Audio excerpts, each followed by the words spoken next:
MIDC जिल्हा पालघर, तालुका Palghar, Boisar MIDCमधील बागेरिया industries limited ह्या कंपनीतील ओलियम गॅस लिकेज झाल्यामुळे या व्हिडिओमध्ये तुम्ही बघू शकता कसे ढग दिसत आहेत. अगदी उंच उंच हा जो गॅस दिसतोय वरती, पांढरा शुभ्र गॅस, आणि त्याच्यामुळे किती मोठाले ढग वरती दिसत आहेत आपल्याला. किती भयावह हे दृश्य आहे आणि किती मोठेच मोठे गॅसचे ढग दिसत आहेत. त्यामुळे कदाचित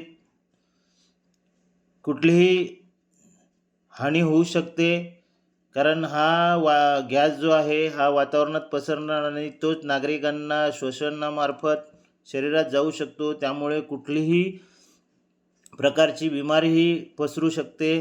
तर नागरिकांनी सतर्क राहून काळजी घ्यावी.